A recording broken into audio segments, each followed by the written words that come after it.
अस्सलाम वालेकुम दोस्तों, कैसे हैं आप लोग। उम्मीद है कि अच्छे होंगे। एक बार फिर से स्वागत है आप सभी का HR4U के लेटेस्ट वीडियो और नए वीडियो में। तो आप लोग आज जानेंगे कि आवेदन पत्र हम कैसे लिखते हैं। जी हाँ दोस्तों, आवेदन पत्र हर साल मैट्रिक और इंटर की परीक्षा में 5 नंबर का पूछता है और मैं नहीं चाहता कि आपका 5 नंबर समाप्त हो जाए, आपका 5 नंबर आपको न मिले। तो यदि आप ये सीखना चाहते हैं और चैनल पर नए हैं तो चैनल को सब्सक्राइब कर लेंगे, बेल आइकन भी दबा लेंगे और ज़्यादा से ज़्यादा हमारा सपोर्ट करेंगे ताकि हमें भी पढ़ाने में मज़ा आएगा। तो चलिए आज हम सीखते हैं कि हम आवेदन पत्र कैसे लिखेंगे। बिल्कुल पढ़ते पढ़ते आप सीख जाओगे। देखो, सबसे पहले हम देखेंगे, प्रश्न पढ़ते हैं क्या कहता है। सबसे पहले प्रश्न कह रहा है कि अपने प्रधान अध्यापक को एक आवेदन पत्र लिखे जिसमें शिक्षा शुल्क माफ करने का हो, कहा गया हो, यानी उसमें शिक्षा शुल्क माफ करने को कहा गया हो। क्या लिख रहे हैं हम? आवेदन पत्र लिख रहे हैं। तो जब भी हम आवेदन पत्र लिखेंगे, कहीं भी लिखेंगे, तो दो चीज याद रखना। शॉर्ट फॉर्म में आपको बता रहा हूं, आवेदन पत्र लिखने से पहले दो चीज पूछेंगे कि लिखना किसको है और लिखना क्या है। दो चीजें आपको याद रखनी है, लिखना किसको है और लिखना क्या है। तो ये पहले किसको लिखना है, तो यहां पर कह रहा है प्रधान अध्यापक को लिखना है। क्या लिखना है, तो शिक्षा शुल्क माफ कराने के लिए लिखना है। बस आपका 5 नंबर मिल गया। अब देखो कैसे बनाना है। सबसे पहले लिखना शुरू क्या करना है, तो आपको पेज का चौथाई हिस्सा, या जी ये पूरा बोर्ड आपका पेज है, तो यहां से हम एक चौथाई हिस्सा इसको छोड़ देंगे थोड़ा, और इधर का हम जो लेंगे वो हमारा होगा 4 फोल्ड में। 4 फोल्ड करके कॉपी को आप लिखेंगे। तो चलिए सबसे पहले हम जानते हैं, यहाँ पर लिखेंगे कि आपका लिखेंगे हम सेवा में। सेवा में किसको लिखना है? प्रधान अध्यापक को। तो सेवा में आपका हो गया श्रीमान प्रधान अध्यापक। सेवा में श्रीमान प्रधान अध्यापक महोदय। अब आप जिस स्कूल, जिस कॉलेज, जिस विद्यालय से हैं उसका नाम यहाँ पर लिख देंगे। तो मैंने लिख दिया RN कॉलेज, है ना, मैंने लिख दिया RN कॉलेज। इसको ब्रैकेट कर देंगे आप। तो किसको लिखना था ये तो हमारा क्लियर हो गया। अब लिखना क्या है, तो शिक्षा शुल्क माफ करवाना है। तो हम यहाँ पर लिखेंगे विषय। क्या लिखेंगे? विषय हमारा है शिक्षा शुल्क माफ करवाने के संबंध में।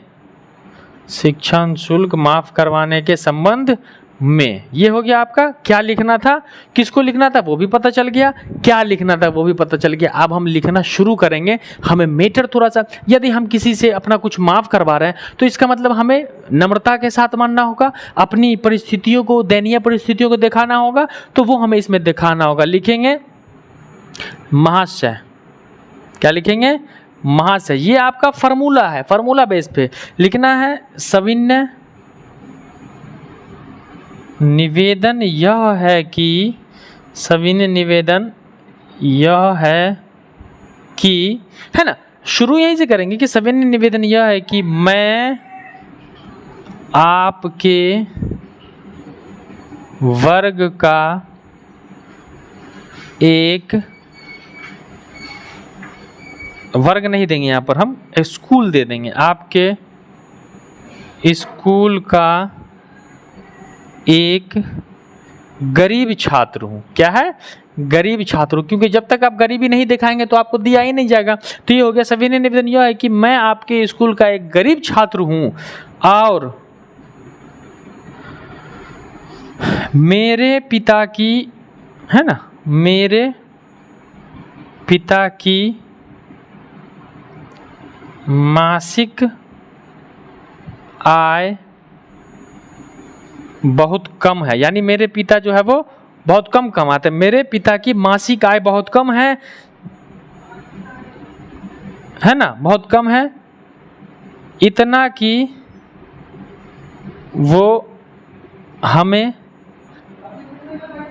पाल पोस कर लेते हैं ना, हमें, या फिर हमारा दे दीजिए यहाँ पे आप, हमारा पालन पोषण कर लेते हैं, है ना, पालन पोषण। ये हो गया आपका पालन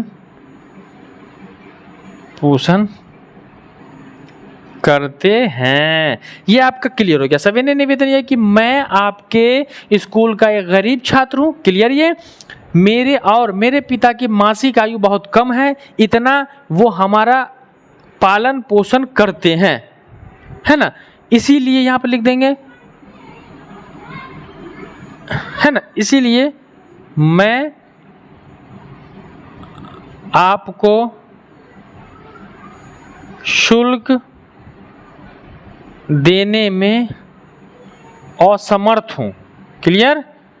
इसीलिए मैं आपको मासिक शुल्क देने में असमर्थ हूँ, यानी मैं आपको नहीं दे सकता। अब यहाँ पर हम लिख देंगे अतः। क्या लिख देंगे?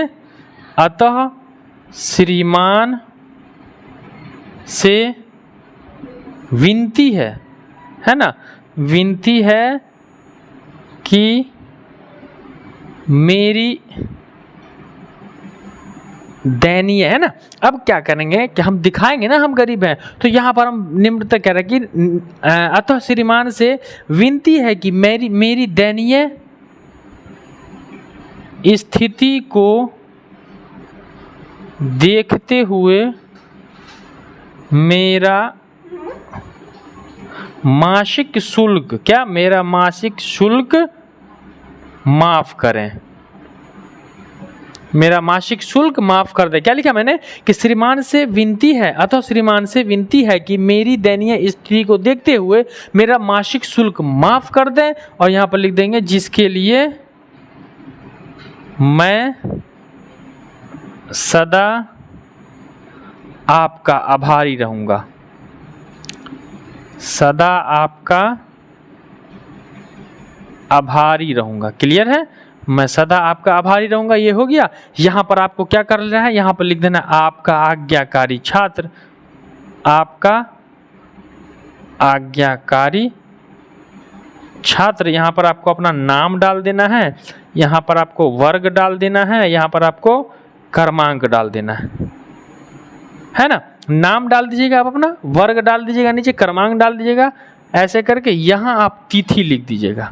आप जिस तिथि को जमा कर रहे हैं ये आपका आवेदन पत्र हो गया। ये आपको 5 नंबर से कोई नहीं रोक सकता। ये 100% आपको 10th और 12th दोनों विद्यार्थी को ये 5 नंबर दिला करके रहेगा। ये बहुत सरल, बहुत इजी है, आप लिखते ही समझ गए। उसमें करना क्या, आपको सवाल पढ़ना है कि अपने प्रधान अध्यापक को आवेदन पत्र लिखे जिसमें शुल्क माफ कराने की बात हो।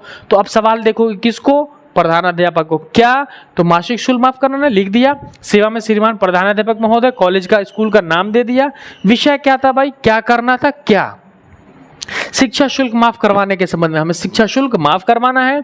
महाशय किसको लिख रहे हैं, सर को। सविनय निवेदन यह कि मैं आपके स्कूल का एक गरीब छात्र हूं और मेरे पिता की मासिक आय बहुत कम है, इतना कि वो, यहाँ पर इतना कि वो हमारा पालन पोषण करते हैं, इसीलिए मैं आपको शुल्क देने में असमर्थ हूँ। यानी इतना कमाते, कम कमाते मेरे माता पिता कि हम आपको मासिक शुल्क देने लायक नहीं है, असमर्थ है, नहीं दे सकते। फिर यहाँ पर ये विनती है, अतः श्रीमान से विनती है कि, जब भी आप माफ करवाएंगे तो विनती करेंगे ना हाथ जोड़ के, तो लिखेंगे अतः श्रीमान से विनती है कि मेरी दयनीय स्थिति को देखते हुए मेरा मासिक शुल्क माफ करें, जिसके लिए, है ना, जिसका मैं सदा आभारी रहूंगा, जिसका मैं सदा आपका आभारी रहूंगा। क्लियर है? जिसके लिए या जिसका मैं सदा जिसके लिए या जिसका मैं सदा आपका आभारी रहूंगा, है ना, सदा आपका आभारी रहूंगा। आपका आज्ञाकारी छात्र, नाम, वर्ग, क्रमांक, ये क्लियर हो गया। तो मैं उम्मीद करता हूं कि आपको पूरा का पूरा आवेदन पत्र कैसे लिखा जाएगा समझ में आ गया होगा। 2 चीज आप याद रखोगे कि किसको पूछोगे, किसको लिखना है, तो प्रधान अध्यापक को। क्या लिखना है, तो शिक्षा शुल्क माफ कराने के लिए लिखना है। ये पूरा का पूरा आपके सामने है। आप किसी को भी लिख सकते हो। पुलिस में लिखना है तो किसको, तो सेवा में श्रीमान थाना प्रभारी महोदय। क्या है भाई, तो सिर फोड़ दिया है, तो विषय 2 पक्षों के बीच लड़ाई के मामले में, ये लिख देना आपको। आपका पासबुक हेरा गया है तो सेवा में श्रीमान शाखा प्रबंधक महोदय, नया पासबुक लेने के संबंध में। विद्यालय में आपका एडमिट कार्ड खो गया है, नया एडमिट कार्ड चाहिए, तो लिखिए सेवा में श्रीमान प्रधानाध्यापक महोदय, विषय नया नामांकन पत्र लेने के संबंध में। महाशय सविनय निवेदन यह है कि मेरा मासिक नामांकन पत्र खो गया है, मुझे नया चाहिए। तो बस यही तरीका लिखने का। तो मुझे उम्मीद है कि आपको समझ में आ गया होगा और सारे विद्यार्थी नोट कर लेंगे और नोट करने के बाद उसको प्रैक्टिस करेंगे। 5 नंबर आपका जाना नहीं चाहिए, आपका 5 नंबर जाने नहीं दूंगा मैं, एक नंबर को बटोर के आपको दूंगा। और 10th 12th वाला के लिए तो खास करके, तो सारे विद्यार्थी इसको नोट कर लेंगे, ये पूरा आप स्क्रीनशॉट ले लेंगे। और फिर से कहता हूं कि चैनल पर आप नए तो चैनल को सब्सक्राइब जरूर कर लेंगे और बेल आइकन दबा करके वीडियो को आप ज़्यादा से ज़्यादा शेयर करेंगे और हर दिन वाली वीडियो को आप पूरा देखेंगे और सीखो। जब तक सीखेगा नहीं इंडिया तब तक पिछड़ेगा इंडिया। ठीक है, सब पढ़ो, सब बड़ों का नारा लगाना और पूरा चीज़ों को आपको उतार लेना है। और कोई प्रॉब्लम हो और कोई चीज़ की जानकारी चाहिए तो कमेंट सेक्शन में आप पूछो। आप लोग कमेंट में पूछते नहीं हो, कमेंट में पूछोगे नहीं तो मुझे कैसे पता चलेगा कि आपको क्या जानना है। आप में जोश होना चाहिए पढ़ने के लिए, डेली कमेंट मिलना चाहिए कि सर ये पढ़ाइए, तभी तो मैं आपको दूंगा। आपका कमेंट बहुत कम आता है, तो कमेंट करो। आप कमेंट में जानना क्या है आपको, किस चीज़ के बारे में, 10th के हो 12th के हो, सारी चीज़ों को बताओ। मैं सदा तैयार रहता हूँ आपके लिए पढ़ाने के लिए। तो दीजिए अपने हसान सर को इजाज़त, मिलते हैं हम अगले क्लास में इसी हंसी खुशी और मस्ती के साथ। तब तक के लिए जय हिंद, वंदे मातरम।